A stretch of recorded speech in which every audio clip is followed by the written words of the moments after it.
చేయలేకపోయినా ఇప్పుడు ఆ పని బాధ్యతలు నేను తీసుకొని ఇలాగ పనులు ఒప్పుకొని మా నాన్నని అలా ఇంకా ఇంట్లో వాళ్ళందరినీ ఎవరిని దూరం ఉంచుకోకుండా దగ్గర పెట్టుకొని తమ్ముళ్ళనైనా చెల్లెలనైనా అలానే అమ్మ నాన్నలైనా ఎవరినైనా నా స్వార్థం చూసుకొని వీళ్ళందరిని ఉంచుకొని నేను చేసిన పని ఏముంది, నేను విడిగా పెట్టుకొని చేసుకుంటే నాకు ఇంకా చాలా వస్తాయి కదా, చాలా సంపాదించుకోవచ్చు కదా అన్న స్వార్థం నేను చూసుకోకుండా నా పిల్లల స్వార్థం, నా 3 పిల్లలు ఉన్నారు వీళ్ళతో పెట్టుకుంటే నాకు ఎట్ట గడిచిద్ది ఏంది, ఇప్పుడు కూడా పెళ్ళి కాకముందు వీళ్ళ కోసమే, పెళ్ళైన తర్వాత వీళ్ళ కోసమే ఏంది ఈ లైఫ్ అని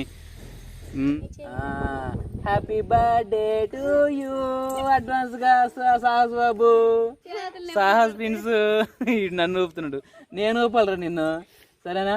తర్వాత రాజీ మన పెళ్లి సెలబ్రేషన్ కూడా ఉంది, అదా ఇదా? ఓకే. హాయ్ అండి మీ అందరికీ, ఎలా ఉందండి? బాగున్నారా? మీరు చాలా బాగున్నాం. ఇప్పుడు టైం చేసి సాయంత్రం 5:30 మధ్యలో అవుతా ఉంది.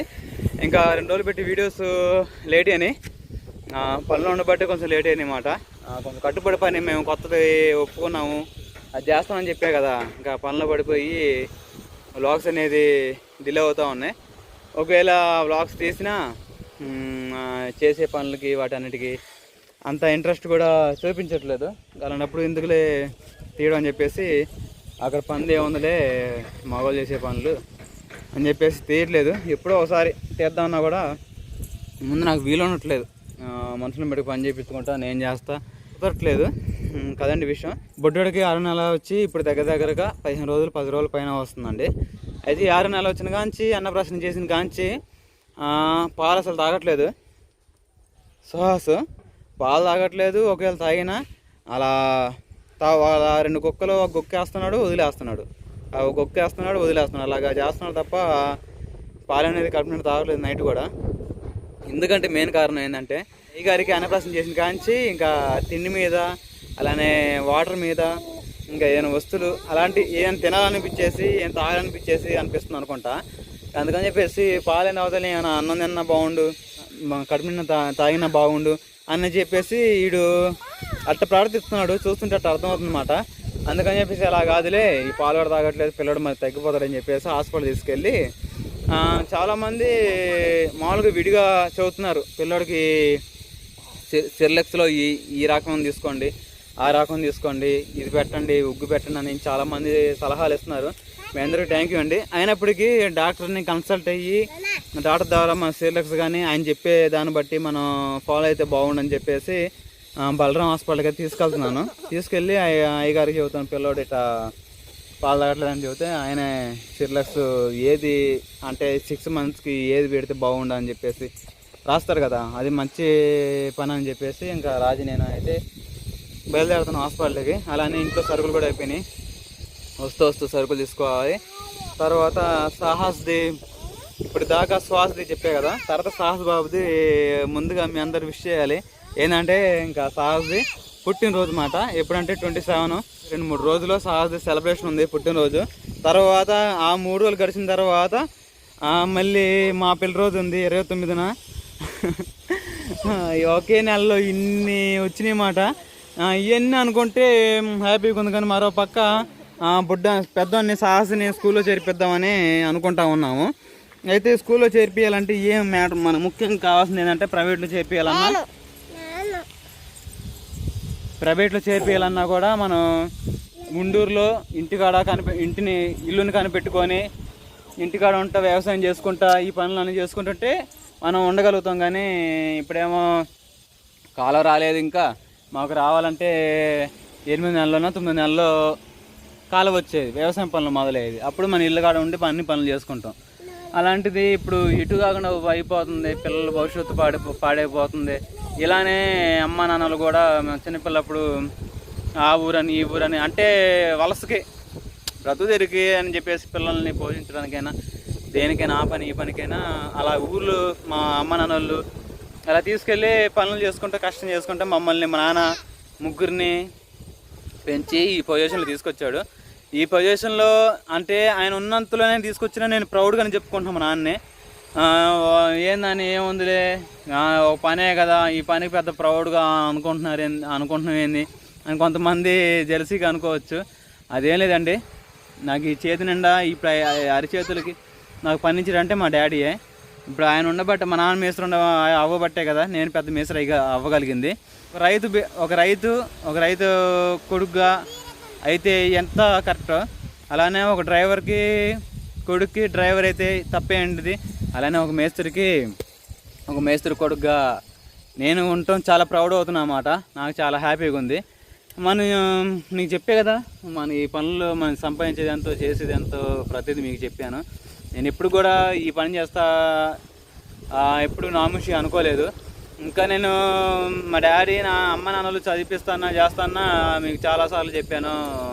ఇలా ఇబ్బందులు ఉండటం వల్ల ఇలా ఆగిపోయి, ఒక ఫ్యామిలీ ముఖ్యం, నా చదువు కంటే ముందు నా కుటుంబం ముఖ్యం అని చెప్పేసి అన్నీ వదిలేసుకొని, చాలా ఆశ ఉండేది చదువుకోవాలి, చేయాలి, ఏదో ఒక చిన్న జాబ్ అనే ఒక 20,000 25,000 జాబ్ అయినా సంపాదించుకోవాలి, జాబ్ చేయాలన్న ఆశ, అలానే చదువు మీద ఇంట్రెస్ట్ అంతా ఉండేది. చిన్నప్పుడు సార్ కానీ మేడం కానీ వీళ్ళందరూ ఒక్కోసారి ఏమవుతారని చెప్పేసి పిల్లల్ని లేపి అడుగుతూ ఉంటారు కదా. అందరూ నేను డాక్టర్ అవుతా, ఇంజనీర్ అవుతా, అదవుతా ఇదవుతా అని చెబుతూ ఉంటుంటే, నేనేమో పోలీస్ అవ్వాలని ఎప్పటి నుంచో ఆశ. కానీ నేనేమన్నానంటే, నన్ను కూడా లేపారు, నాగేంద్రబాబు లే అని చెప్పారు. సరే మేడం అని చెప్పాను. ఇంకేమవుతావు నాగేంద్రబాబు అంటే, నా పేరు నాగేంద్రబాబు అండి. మీకు చాలా వరకు మీకు నాని అని తెలుసు. స్కూల్లో మాత్రం నాగేంద్రబాబు అని పిలుస్తారు. ఇంకా ఇంత లెంతి ఆడ పిలుస్తుందని చెప్పేసి అందరూ నాని అని పిలుస్తూ ఉంటారులే. నాగేంద్రబాబు నువ్వేదో ఏమవుతావంటే, నేను ఐపీఎస్ అవుతాం మేడం అని చెప్పేసి అన్నానమాట. ఐపీఎస్ ఉందని కానీ, అంటే నేను అప్పుడు చిన్నప్పుడు సినిమాలు కొంచెం ఎక్కువ చూసేవాను కదా. ఐపీఎస్ ఎఫ్ఆర్సీఎస్ అయ్యి అని అంటూ ఉంటారు కదా. అలాగా ఐపీఎస్ అయితే పెద్ద పోలీసా అని చెప్పేసి, ఇంకా నేను ఐపీఎస్ అవుతాను మేడం, ఐపీఎస్ పోలీస్ అవుతానంటే, ఇదేంది భలే విచిత్రంగా అని చెప్పేసి మేడంలు అలానే పిల్లలు అందరూ చాలామంది నవ్వారు అన్నమాట. అంటే పోలీసు అవుతా అంటే ఇంక వాటిలో ఏదైనా డీజీపీ అనేది చాలా ఉంటాయి కదా.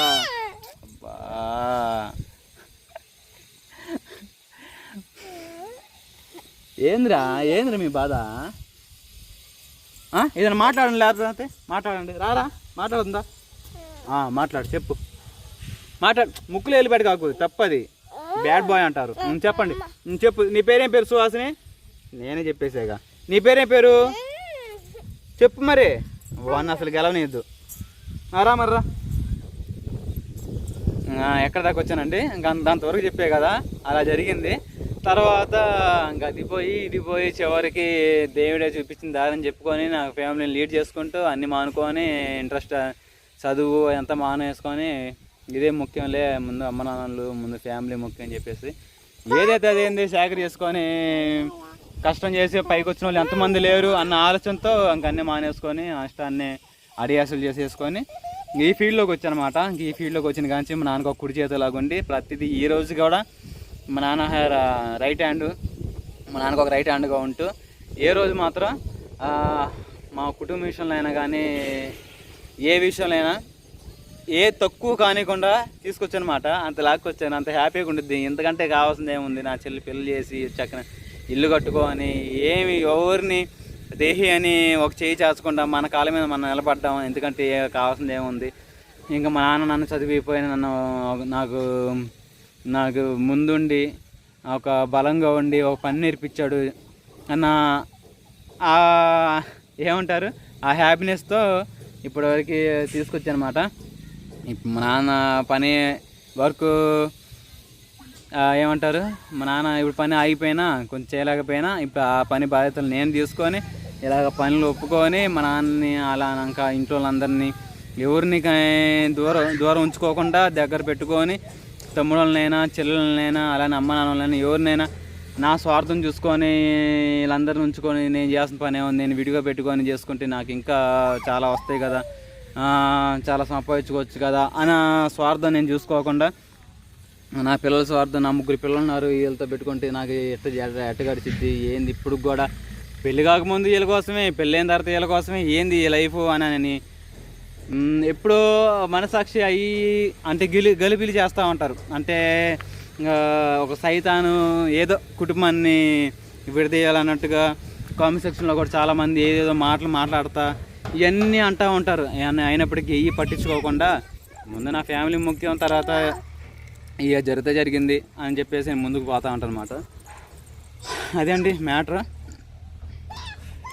ఇంకా బొడ్డోని అయితే పెద్దోన్ని ఇంకా స్కూల్లో చేర్చాలని చెప్పేసి మేము ఇక్కడ ఉన్న స్కూల్లోనే ఇంకా ప్రైవేట్లో చేరుద్దామన్నా గవర్నమెంట్ చేరుద్దామన్నా ఇప్పుడు ప్రైవేట్లో చేస్తేనేమో స్థిరంగా మనం ఇక్కడ ఉండేవాళ్ళం కాదు. మళ్ళీ 2-3 నెలలు ఇక్కడ పని అయిపోతే మళ్ళీ విజయవాడ వెళ్ళాలని అలా ఆలోచనతో ఉన్నాము. లేకపోతే ఒక 6 నెలల్లో మళ్ళీ 20 ప్లాట్లు లెగిస్తే ఇక్కడ చేయాలని ఆలోచిస్తూ ఉన్నాము. ఏదో అర్థం కాక మాకు తలగాని పడుతూ ఉంది. ఎంత కాదులే కొంచెం బొడ్డోడు చిన్నపిల్లాడే కదా, 4వ సంవత్సరం, ఇప్పుడు రేపు 5వ సంవత్సరం రాబోతుంది. అంత జ్ఞానము ఇప్పుడు చిన్నపిల్లాడు కదా, బాల్యం కదా అని చెప్పేసి అంగన్వాడీలో చేరుద్దామని చెప్పేసి చిన్న స్కూల్లో చేరుద్దామని మా అమ్మ నాన్న పోయి బొడ్డని తీసుకుపోయి చేరిస్తే ఏమన్నారు రాజీకి ఏం తెలియదులేండి, నేను చెబుతాను ఏనండి. రాజీకి పిల్లల్ని వీళ్ళ శుభ్రం చేయడం, వాళ్ళని రెడీ చేయడం, చక్కగా చూసుకోవడం ఇవన్నీ బాగా ఇష్టం అన్నమాట.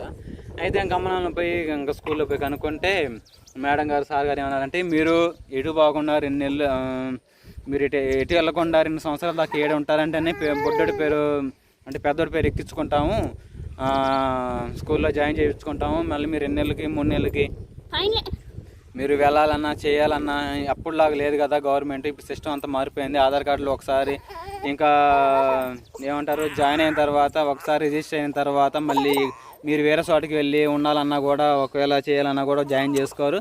ఆలోచించుకొని చేయండి అని చెప్పేసి చెబుతున్నారండి. ఏది చేయాలో అర్థం కాక ఇది ఒక తలకి నొప్పిగా అనిపిస్తుంది. ఏం చేయాలో అర్థం కావట్లేదు పెద్ద డివిజన్లో.